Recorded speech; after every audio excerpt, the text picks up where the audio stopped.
Hey there, cats and kitties. I am the Blues Man, Johnny Blues, coming at you live to talk about episode 9 of Seth MacFarlane's The Orville entitled Cupid's Dagger. and, well, that was a thing. I can't believe I'm going to say this. And for anyone who's been following my coverage discussing each episode of The Orville, you're probably going to be a mite incredulous at my saying this, but I actually kind of enjoyed this episode. I actually got a pretty big kick out of it. And it's weird saying that. It's kind of ironic because the thing that I usually take the most to task is the contemporary humor, and the things that I find more exemplary and stand out is the drama. And there were certain dramatic undertones to be found in this episode. Not so much to do with the two warring alien cultures, these two species who are fighting over this planet, an oncoming skirmish, leading to all-out war, potentially looming on the horizon. Yeah, that was a little dramatic, but it was more the characterization, the thing that I really find stands out in this show, even though it was taken to just sort of wacky lengths. This episode really reminded me of two classic episodes of Star Trek, arguably classics. I guess you could say there is a love-hate relationship with Trekkies and Trekkers with these particular episodes.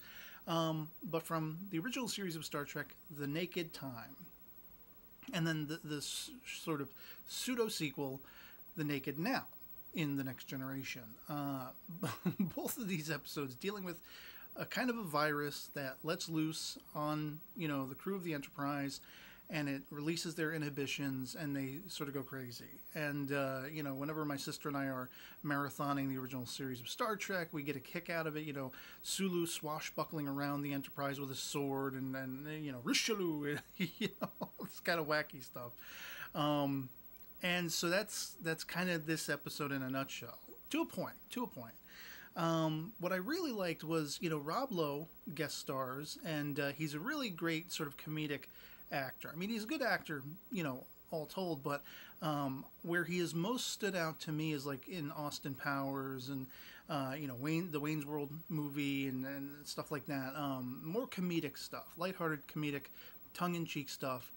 And he really nailed his performance in this episode, picking up, he's the guy, he's sort of the, home-breaking guy, if you will, who got in between Ed and Kelly and drove their marriage apart, tore it asunder.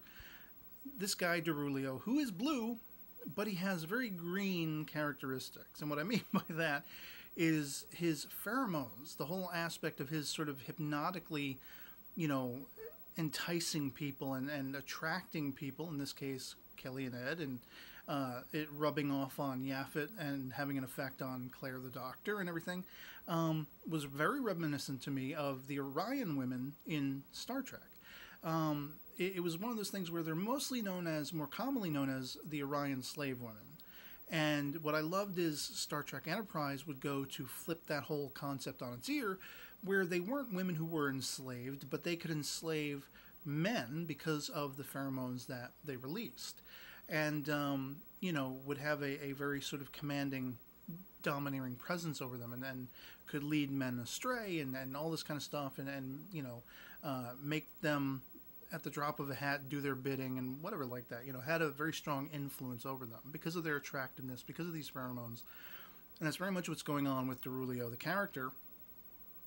And the effect is just, it's wacky. It's kind of insane. It's very interesting that they went, they pushed the envelope full on as far as it's not just Kelly who ends up back in bed with the guy who's attracted to him and wants to marry him and is obsessed with him and everything like that, but even Ed is affected by it. And so you have this kind of like omnisexual, pansexual thing going on, which it's kind of cool that, it's kind of like Doctor Who, where the Doctor in Doctor Who doesn't really have any care or concern for, human problems, the human problems of sexual attractiveness and all these kinds of things. It's, something he's oblivious to, and he's not judgmental. And so you have a Captain Jack type character, Jack Harkness, in Doctor Who is very omnisexual, pansexual. Anything with a pulse, he may attempt to get with. And so I like that they pushed that boundary. There were no boundaries, you know. It was all consuming and everything like that. And it was just interesting to see how far they went with it. I mean, he's downright in bed with them before the end of the episode. I can only speculate what might have actually occurred. Did they get interrupted? Did they ever get around to anything? I don't know. I leave that for the best fan fiction writers out there. You know, but I thought it was interesting. And I loved the start of the episode with the whole karaoke thing, Kelly busting a groove, and then Bortus, okay, it kind of peeved me just a little bit. We see Bortus getting up on stage, and he is going to sing, and that Celine Dion song, My Heart Will Go On, or whatever the hell it's called, starts up from Titanic, and I'm just like, are we actually going to get this? And no, Saved by the Bell, you know, at the last second, at the 11th hour, nope.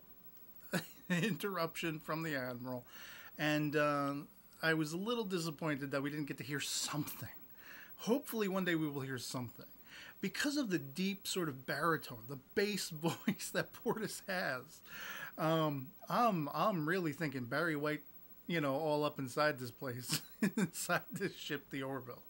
But we'll see eventually. And I really loved the sort of creature designs, the you know, alien aesthetics of the, I had to write them down, I'm looking at my notes here, Navarians and Bruidians.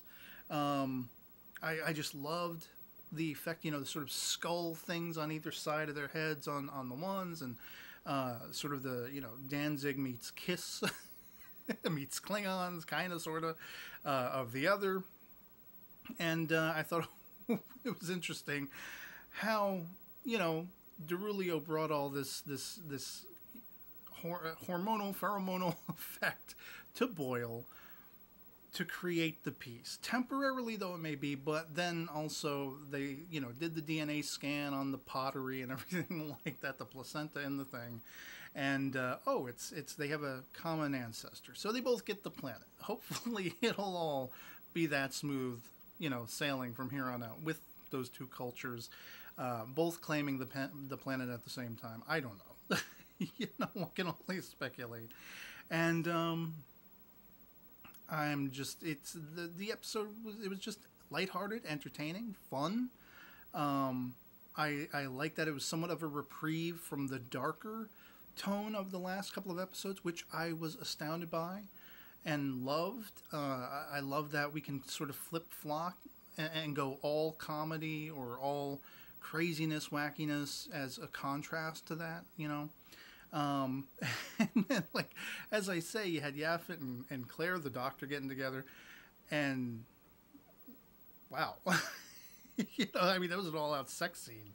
I don't think even arguably so. And I did not expect that. I don't think I'll ever look at, you know, Nickelodeon Slime the same way again. And it was kind of like, who doggies? You know, Claire cleans up nice, cleans up pretty. And so, yeah, I mean, not much else to really say, not much to delve into here. It was a fun episode. I actually enjoyed it. And I'm kind of gobsmacked by that. I should hate this episode. I should loathe it. I should want to punch it. And I don't feel that way at all. I actually got a genuine kick out of it. So I'd love to hear from you guys in the comments below what you thought of episode 9 of the Orville. Cupid's Dagger, if you've seen it as well. You know, if you just feel nothing but, you know, unchecked abhorrence for this episode, dial it back a little bit. Be a little kind to it in the comments. Be respectable. Don't hate on it too much, whatever like that. If you loved it, go to town. You know, let me know why you loved it. If for all the same reasons. If not, why not? Let me know in the comments below. Our POVs can certainly disagree, but as I say, be respectable, be cool about it, and I guess we'll see what happens in the next one. Otherwise, that'll be pretty much it for me on this. Hope this video finds you well, and I'll catch you all later. Peace.